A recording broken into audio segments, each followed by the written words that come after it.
Okay, hey everyone. I'm just putting my cards away. I just did a full day of sessions, readings for people. It was really interesting, really great. But something that triggered this morning, this is Throwback Thursday, as you probably are well aware of. And I thought something came up this morning. So my husband and I were watching Elon Musk and Donald Trump in the Oval Office, and Elon Musk had his son with him. And my husband made a comment and said, "Wow, that's a great behaved little boy, for a little one." And immediately I got transported back to a press conference that I had organized, and I had both of my girls with me. I had Amelia, she was just under a year old, and Nikita would have been 5 years old. And gosh, they were good. So then I thought about the whole story, how the world doesn't know about what actually happened, because at that time I had two little kids and I was very much underground what I was doing to fight against pedophilia. And so, I let the whole story go without ever taking any credit. And that was a good thing, and probably still is. But watching that today, watching Elon with his son there, gosh, it brought back memories of me with my kids and doing the work that you needed to do, and bringing the kids along to learn with the process. So let's roll up our sleeves, and I want to tell you a story. This is the story of Lisa Dilman. Lisa Dilman and Dr. Schneidberger and their family, and how they came into my world and changed my world, and I changed hers for the better, I'm sure. Uh, my whole story is behind the scenes story. No one really knows about what I did and how I participated in changing not only the Divorce Act, but also the immigration law as well. So I'd like to share that with you once and for all and tell you the whole story, because CBC did a movie on it. I was never mentioned in it. I didn't want to be because I had two little kids and I was fighting against peds. I was unlisted. No one knew my phone number. No one knew my address. I wanted to be invisible in the whole process. But now that we're 30 some odd years later, 25 years later, it's time that I actually shared this story with you. Okay, so one day I get a phone call from a reporter with a Calgary Sun living in Alberta, and he says, "Have you heard about the story of Lisa Dilman?" And I said, "No, nothing." And in those days, reporters were investigative reporters, and they were actually good guys and gals.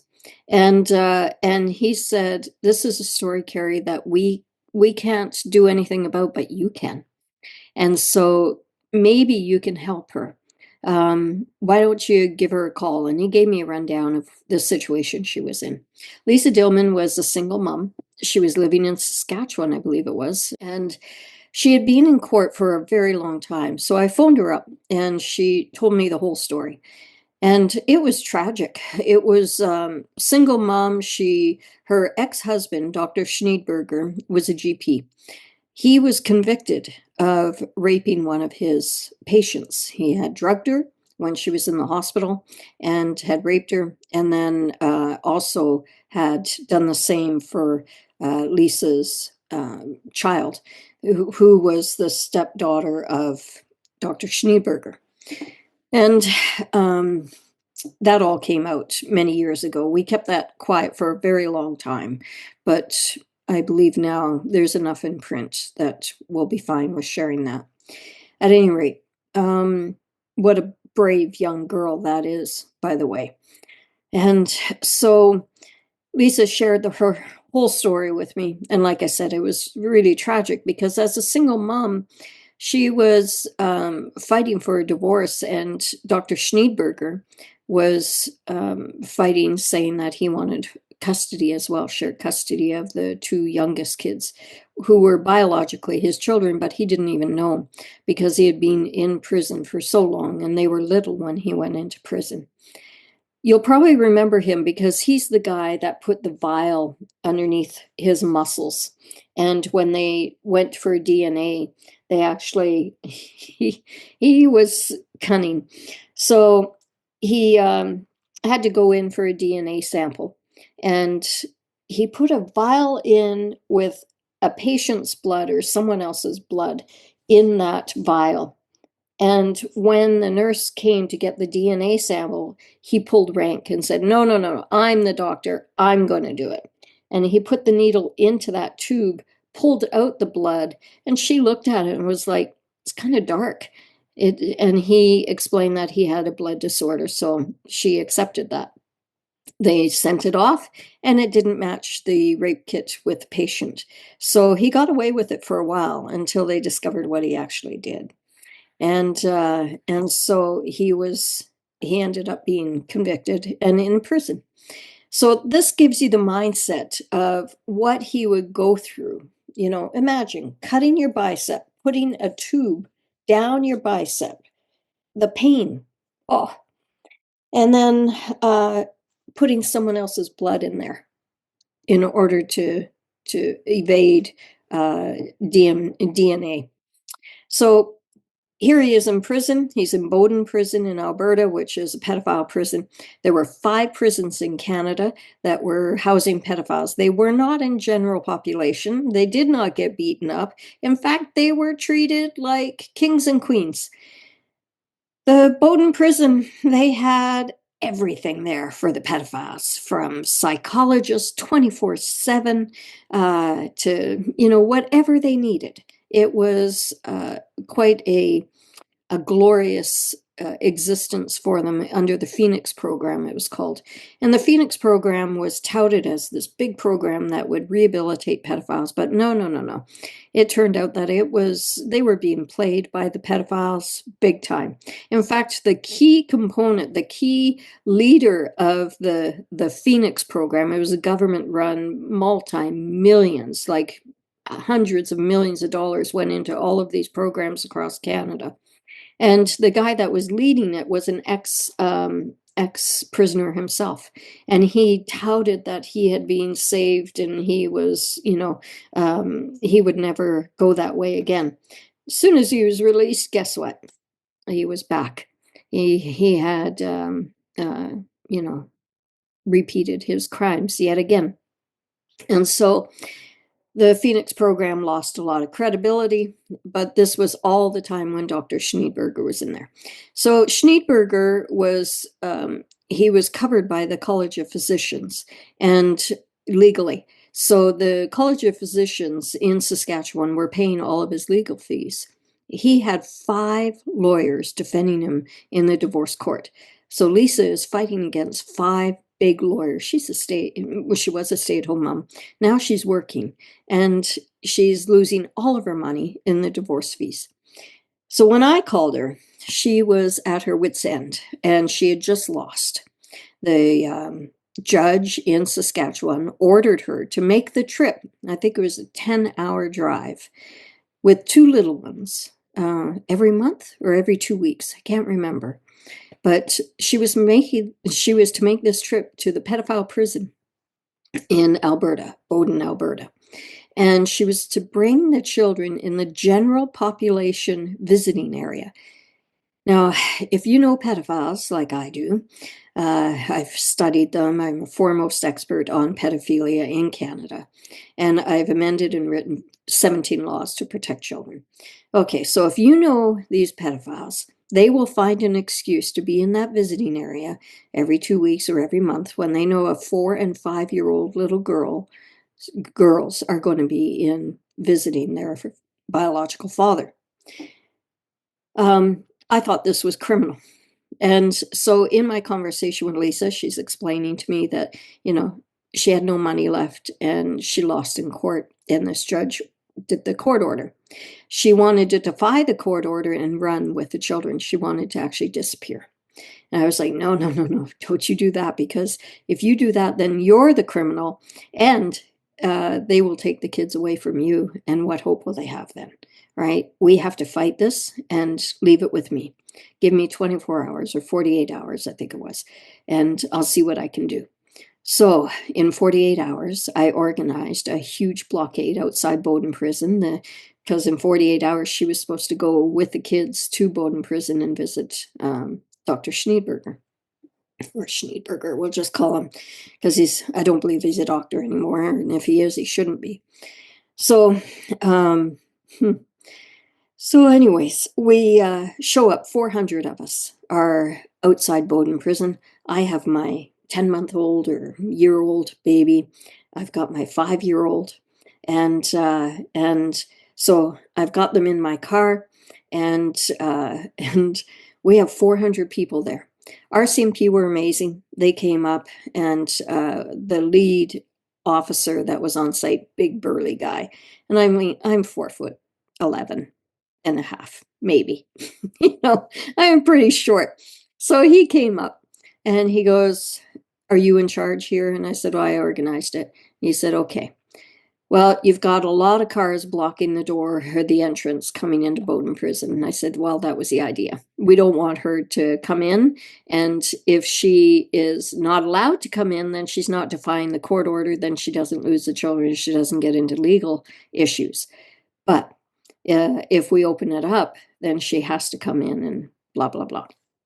And so he said, "Well, the challenge is, for fire hazards, we cannot block the entrance to a federal building. And the prison is a federal building. So you need to move all these cars." And I was like, "Really?" And he goes, "But," and he kind of got in close and he goes, "You can block it with people." And I was like, "Wow, thank you. Okay, so if we're standing in the way and we don't let the cars pass, then we're fine?" He goes, "Yeah, we can turn them away. It's just in the case of an emergency, we need to come in quickly or go out quickly. If anyone is, having any kind of health issues, we need to have the access. But you guys can move out of the way quickly if you're standing there, right?" Perfect. Okay, so I get up on the trunk of my car, all 4'11" of me, and I am yelling with a megaphone to 400 people. And I'm basically saying, "Okay, guys, we have to move our cars, but we can still create the blockade with us standing here. So it is a regulation, and they don't want to kick us out of here. So they are allowing us to stay as long as we move our cars." And, well, two big burly guys who had the best of intentions, no issues there, but they got upset and they wanted to leave their cars there. And I had to get toe to toe with this one big burly guy and say, "Listen," I was, "I've got 2 kids in the car behind me, by the way, and it's a warm summer's day." And I'm like, "Listen, you can actually blow this up. They can actually come in and arrest all of us. And we don't want that. All you have to do is move your car and then we can come in. And the size of you can stop those cars physically. Not a problem. For God's sakes, man, just cooperate with us." So he eventually did. We have cameras all around us because I phoned networks from coast to coast. They came literally from British Columbia to Nova Scotia, Newfoundland, New Brunswick. They were right across the country, all around us. And I had also organized a press conference for right after this event. And that was in Red Deer, Alberta. So it was, about a 20-minute drive away. Anyways, so we have cameras all over the place, and then Lisa shows up. Now, I had introduced her to her MLA, or the MLA in the area, and I said, "This MLA can actually help you." And I believe his name was Don Hill. Bob Hill? Don Hill, I believe it was. And so we'll call him Don. I'm hoping I'm calling him the right name. It's been, 20 years, 25 years. So Don was amazing. He was probably the best MLA in the entire country, so active in his community. And he did a lot for her. He made the phone calls, and he embarrassed the judge politically. And so the judge ended up rescinding, because what happened was they came to the blockade and we all stepped in front and she couldn't move. So I went up to the truck and they opened the door and she was like, "Hey." And finally we got to meet each other in person. Make me want to cry. because we had been on the phone together so many times already now. In 48 hours, I felt like I knew this woman. She was my soul sister, right? And so I got to meet the two little ones. They were 4 and 5 at the time. They had a court ordered psychologist with them, and also Don Mills. And so um, Don had said, the court-ordered psychologist is ordered that if there's any stress for the little ones, she is then able to say, no, no, no, no, we're not proceeding. And I said, okay. So they said, we do actually want to try to go in to see, how this goes, because if it doesn't go, and the blockade has actually moved aside and let us to try to go in, but the kids are the ones that are saying no, then the court can't push it any further. But if it's a blockade that is blocking it, and eventually you guys aren't there, then she still will be ordered over and over and over again to try to get past the blockade to finally get in. So let's just do it right at the beginning here, and let's try to see how the kids are. So I had to get on the trunk of the car again and tell everyone, okay, this is what we're doing. We're actually going to let them pass through, well, riots with, not riots, but I mean, there was an uproar.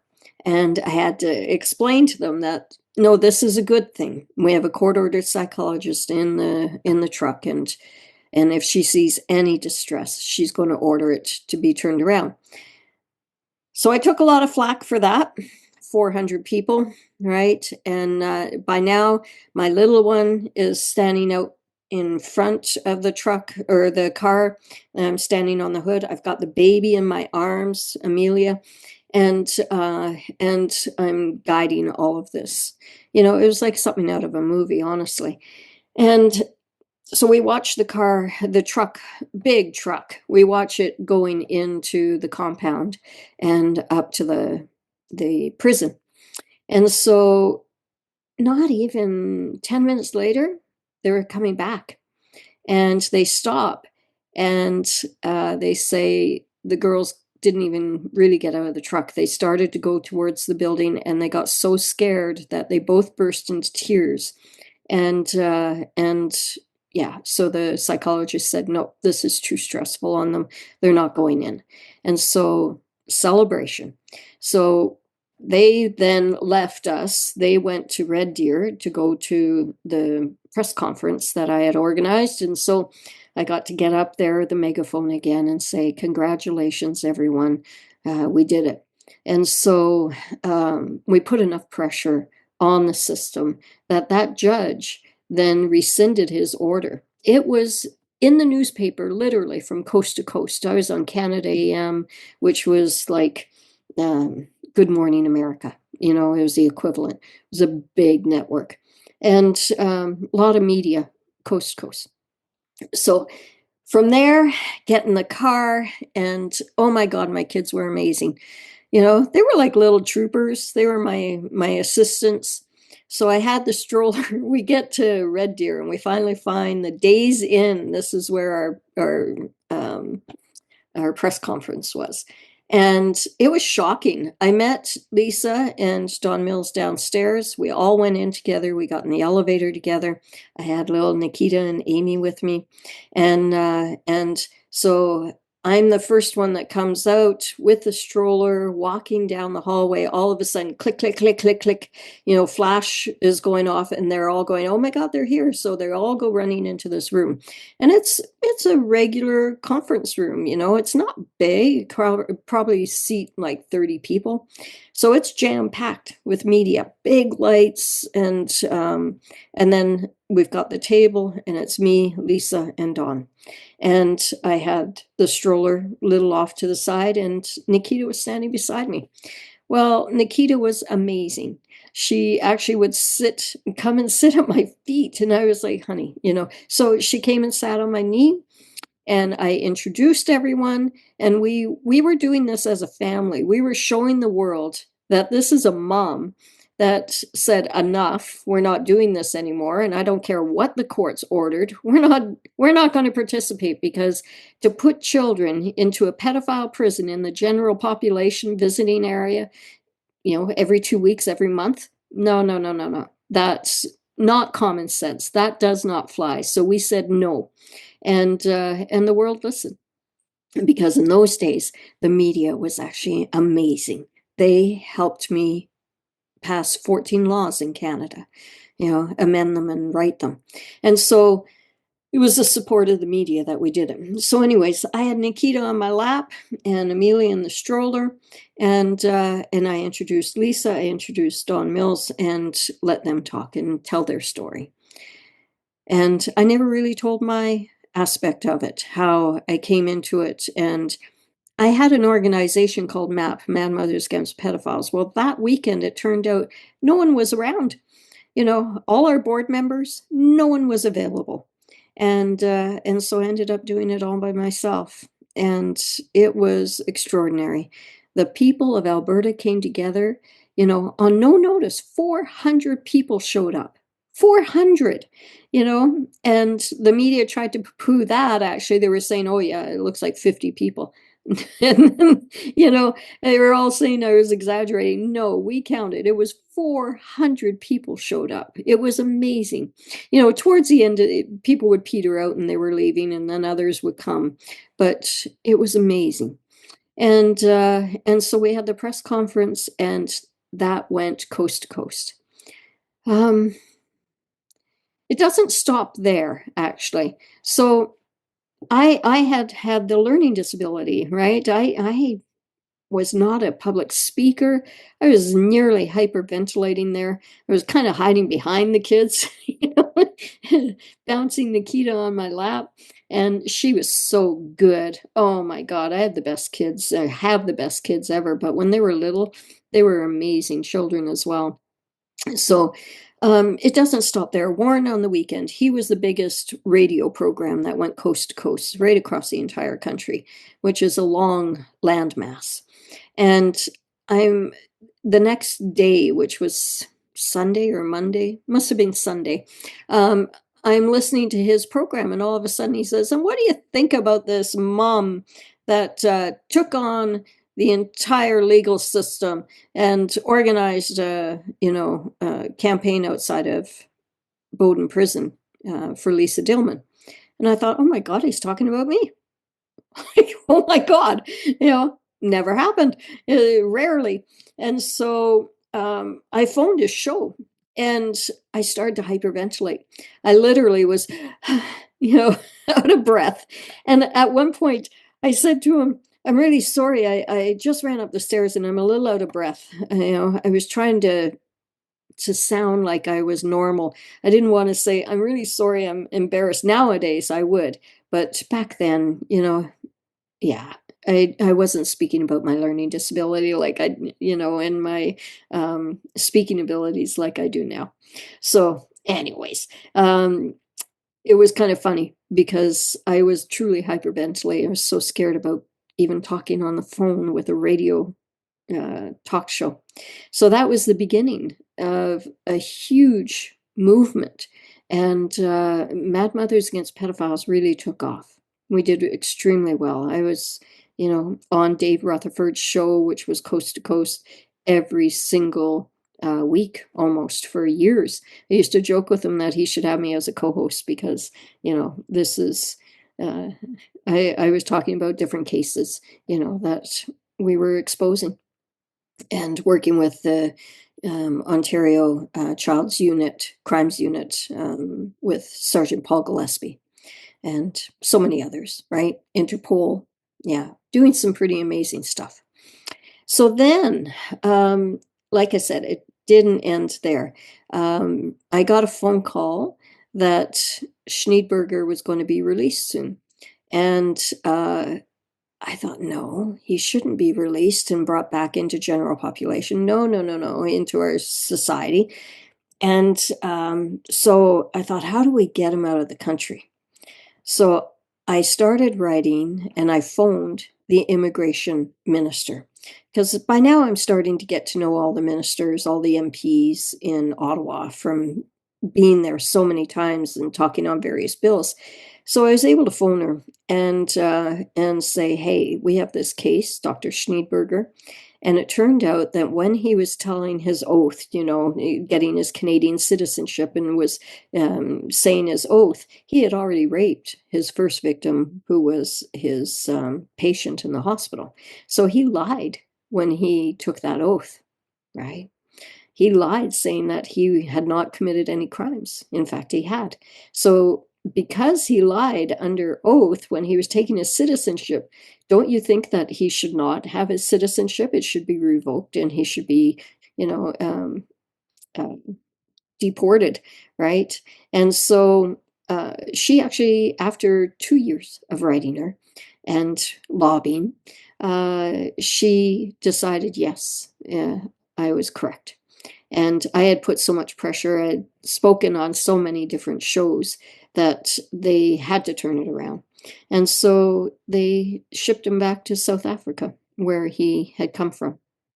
And my understanding is he's still there. I don't believe that he can come back into Canada. If he is back in Canada, believe me, I'm going to be writing the immigration minister yet again. But we were able to do that. Then Don Mills worked very hard in the Lisa Dilman Act. So he created a bill, private members bill, because at the time they weren't in power.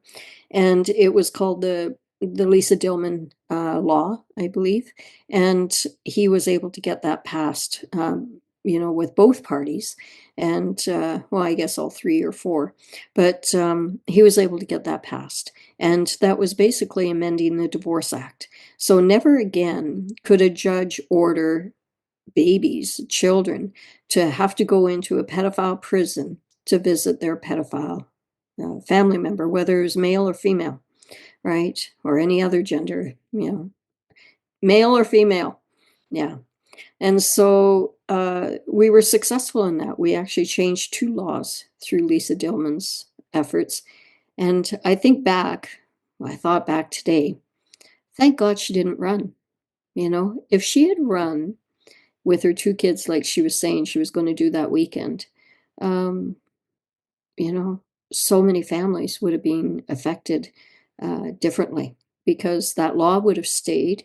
We would have had a precedence in law, and how many children would have had to be brought into pedophile prisons to visit their biological parents? But instead, we were able to make that change.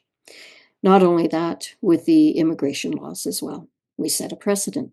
So if you lie under oath, right, when you're taking your vows, you can and will be deported. So I was pretty proud of that. Never talked about it before. Yeah. And it all came from one conversation from a reporter. I wish I could remember his name. He was with the Calgary Herald or Calgary Sun, maybe, way back when, like 2000, 2001. And he gave me the heads up, and I ran with it.